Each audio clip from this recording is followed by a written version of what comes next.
Oke, assalamualaikum warahmatullahi wabarakatuh. Jumpa lagi dengan saya Linda Handayani dalam channel Ribetnya Jadi Perempuan di Indonesia tentunya. Pada video kali ini saya tidak akan bercerita tentang komentar saya mengenai hal-hal yang terjadi pada perempuan-perempuan di Indonesia, which is saya sendiri juga termasuk itu. Saya mulai dari video ini akan bercerita tentang progres pencarian saya terhadap universitas-universitas yang akan saya tuju untuk kuliah S3. Dan mulai saat ini saya akan membagi proses perjalanan saya untuk menjalani kuliah S3. Dan mulai dari video ini saya akan bercerita tentang apa saja yang saya persiapkan untuk bisa diterima di kampus luar negeri begitu. Nah, sampai detik ini progres saya adalah saya sedang mengerjakan kursus bahasa Inggris untuk mendapatkan IELTS yang sesuai dengan kriteria minimal yang diterima oleh kampus. Saya sedang mendaftar di University of Melbourne, Australia. Kebetulan pada pertengahan Agustus lalu saya mengirimkan satu proposal penelitian, dan ternyata proposal penelitian itu sejalan dengan penelitian salah seorang profesor di sana. Dan kami sudah bertemu melalui Zoom meeting. Alhamdulillah saya mendapatkan seorang profesor dari School of Communication and Culture. Kemudian beliau juga langsung memilihkan seorang co-supervisor untuk saya, seorang associate professor dari Indonesia tapi beliau mengajar di sana.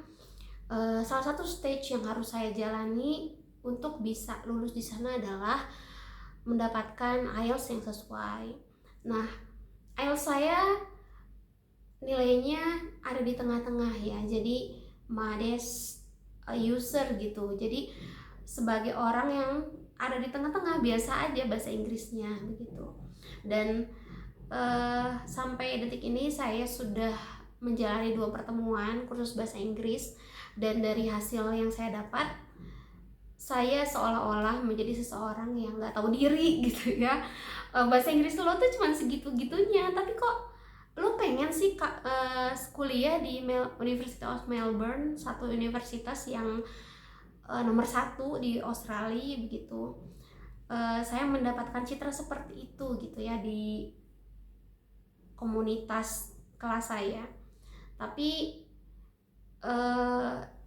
itu adalah itu adalah risiko yang saya ambil gitu. Dan sebetulnya saya tidak pernah menyangka bahwa University of Melbourne itu adalah universitas nomor 1 di Australia. Saya hanya mencari siapa yang paling tepat menjadi supervisor saya, dan ternyata beliau setuju dengan penelitian itu gitu. Setelah saya searching, ternyata kampus ini adalah kampus terbaik di sana, dan saya harus mengambil risiko atau konsekuensi dari hal tersebut gitu, yaitu berjuang untuk membuat IELTS saya sesuai atau sepadan dengan kampus tersebut. Apa sih yang saya rasakan hari ini? Yang saya rasakan tentu terpukul ya, karena mungkin ada dosen gitu yang guru yang seolah menyebutkan ya, kalau kamu ingin mendapatkan nilai yang tinggi, kamu juga harus berjuang dengan cara yang sama gitu. Dan ini memang pengingat bagi saya gitu ya, bukan hanya pukulan. Dan saya masih sedang mencari siapa sih yang bisa saya jadikan mentor personal untuk menghasilkan nilai yang sebagus itu gitu. Nah,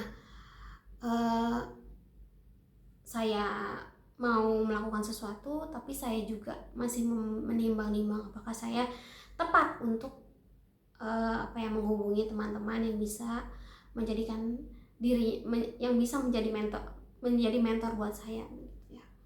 Kemudian kemarin saya sudah mencari tahu bagaimana kehidupan di sana, prosesnya seperti apa untuk bisa tinggal di sana ternyata masih sangat panjang. Mungkin saya membutuhkan waktu sekitaran 2 tahun ya, atau 1,5 tahun untuk bisa benar-benar tinggal di sana. Tapi proses untuk mendapatkan kesempatan kuliah S3 itu bukan simsalabim gitu. Saya harus memang berjuang untuk mencari kampus, terus untuk mencari tahu kuliah di sana seperti apa. Kalau nggak dimulai ya nggak akan bisa terjadi gitu ya. Kalau nggak ada, dia bukan sesuatu yang bisa di-apply seperti kita memesan makanan ke Gojek, memesan makanan melalui Gojek gitu. Tapi memang harus ada prosesnya dan saya lalui itu saat ini gitu. Dan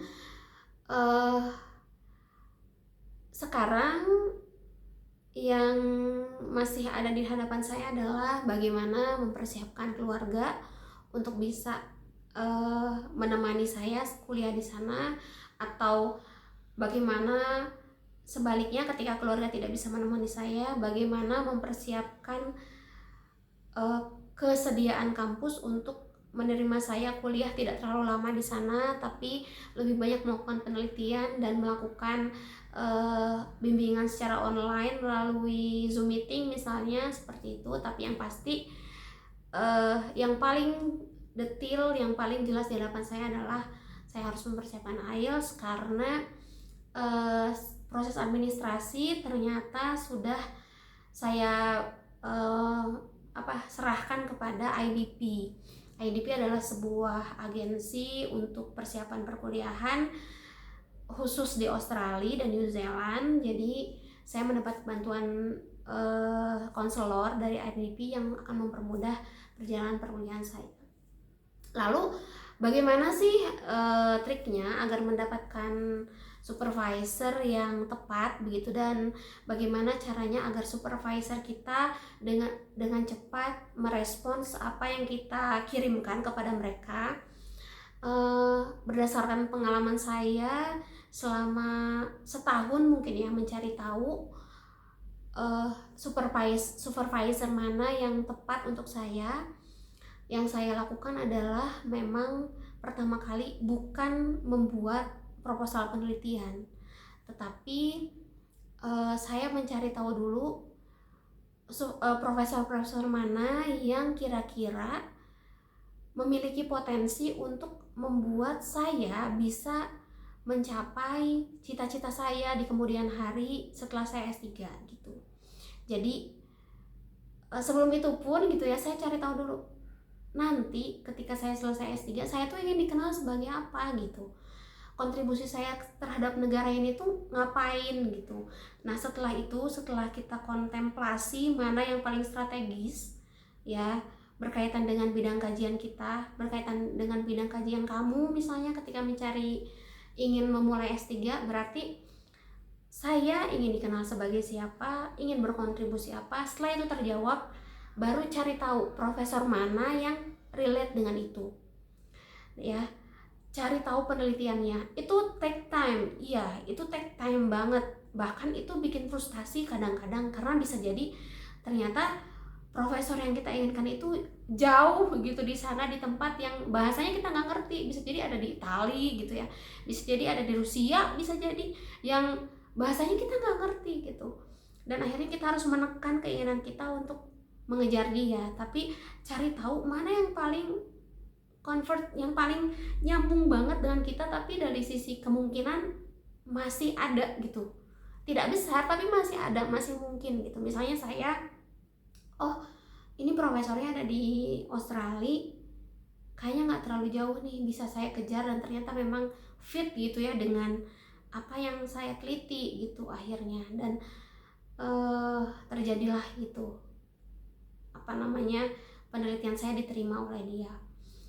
Kemudian setelah menemukan profesor yang cocok gitu ya, negara tujuan pun menjadi menjadi sesuatu yang dipertimbangkan, apalagi kita perempuan. Jadi cari profesor yang tepat di negara yang memungkinkan gitu ya, yang di ACC juga oleh suami. Saya memilih Australia dan Jepang untuk kuliah, dan sampai saat ini walaupun saya sudah sedang mencari sudah sedang apply gitu di Unimel, tapi saya tetap mencari supervisor yang memungkinkan di Jepang karena suami saya bisa bahasa Jepang dan dia lebih suka saya kuliah di sana. Sebetulnya kemarin saya sudah menghubungi seorang profesor di Jepang, dia tertarik, tapi ternyata pada pertengahan tahun mendatang dia harus pindah kampus dan mungkin itu akan menjadi hambatan saya untuk lulus di sana. Jadi dia masih menanyakan, kamu mau nggak kalau nanti saya akan pindah kampus, atau apakah kamu mau ketika saya pindah kampus kamu mau ikut pindah kampus juga gitu. Itu memungkinkan atau tidak dengan saya, seperti itu. Jadi dia sudah menawarkan dan dia sudah memberitahu apa yang akan terjadi apabila saya menjadi mahasiswa bimbingannya gitu. Nah, hal seperti itu akan terjadi, memungkinkan. Apalagi di Inggris atau di Eropa ya, perpindahan dosen ke berbagai kampus itu sangat besar dan itu harus dipertimbangkan dari sekarang karena kita tentu kuliah di sana dengan beasiswa ya. Kalau pakai beasiswa dalam negeri di sini, kita harus memastikan gitu apakah beasiswa kita menerima kalau supervisor kita pindah-pindah kampus, atau apakah kita siap ketika kita sudah dengan satu supervisor, ternyata supervisor yang awal itu pindah kampus, apakah kita siap mendapatkan supervisor yang lain yang mungkin tidak cocok secara personal dengan kita. Itu harus disiapkan juga begitu. Mungkin untuk saat ini hanya itu saja yang bisa saya share ya. Memang ini sangat awal, 1.101 mungkin 101 mungkin ini persiapan pertama, tapi semoga ini bermanfaat untuk teman-teman yang baru berniat untuk S3 di luar negeri gitu ya, perempuan yang baru memulai untuk S3 di luar negeri. Yuk kita ikhtiarkan saja dulu ya sebelum mendapatkan takdir dari Allah. Takdir dari Allah itu terbaik, tapi Allah akan memberikan takdir terbaik dengan usaha terbaik juga. Itu. Selanjutnya mungkin saya akan share progres yang lebih baik lagi. Kalau ada progres akan saya share di video channel ini. Semoga bermanfaat. Wassalamualaikum warahmatullahi wabarakatuh. Tetap semangat.